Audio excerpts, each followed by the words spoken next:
What is your exit strategy? So you've decided you want out. Many of my clients and other people I speak to in the home improvement sector are planning how they are going to exit their business. Whether it's in 1 year or 30 years, everyone seems to have their eye on the door. But what is the best way to do this? In reality, you have 3 options. 1, close the doors. 2, management buyout. 3, sell the business. Closing the doors.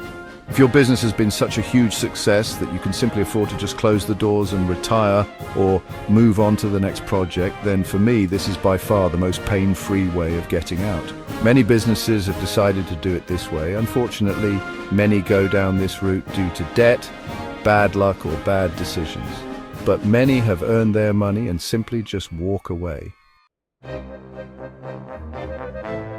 So, the second option is the management buyout. This has actually been done successfully in many businesses, but, well, it also comes with its own challenges.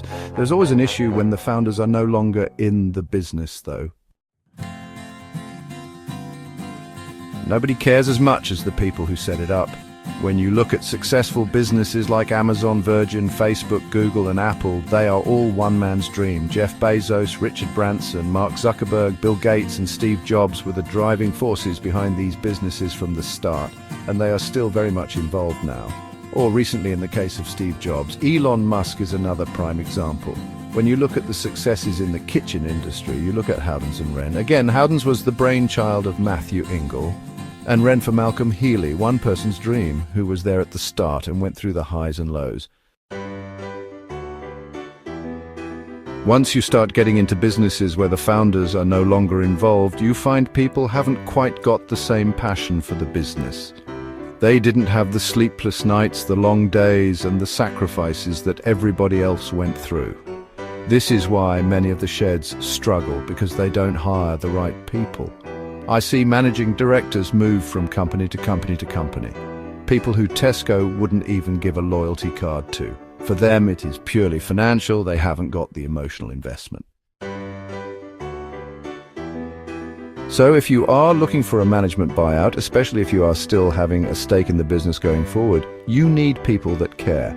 A strong and capable team is also a vital and integral part of this too.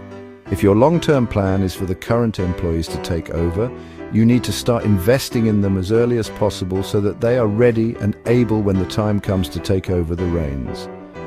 A clear plan and seamless transition is a key ingredient to the process, and communication to everyone is essential.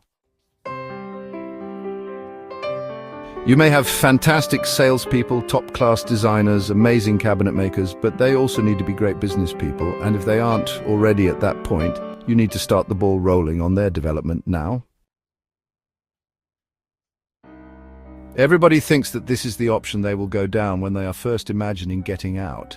We'll sell up and move to Spain is the dream of many, including me, to be honest, but what is your business actually worth?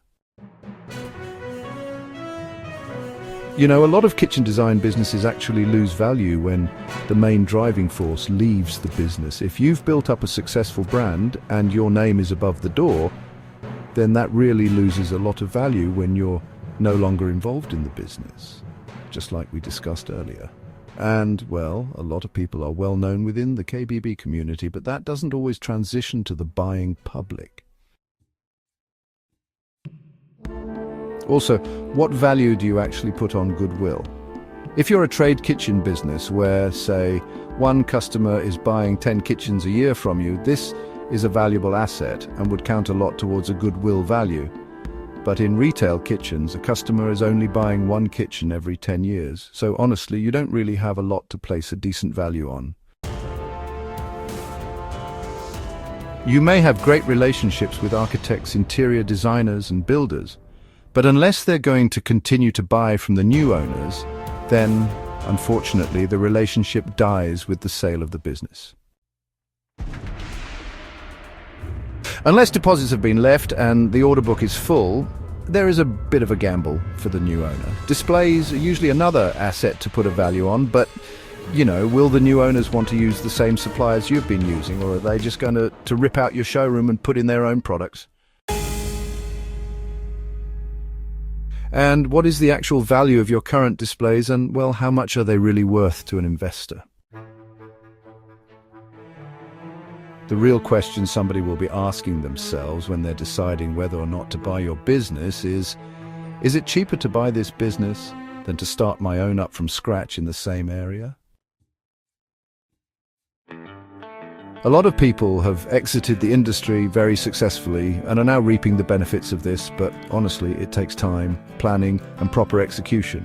If you need help with any of the points I've raised here, then please do get in touch. I can help you get into the best position possible to exit the business in any of the 3 ways we've discussed.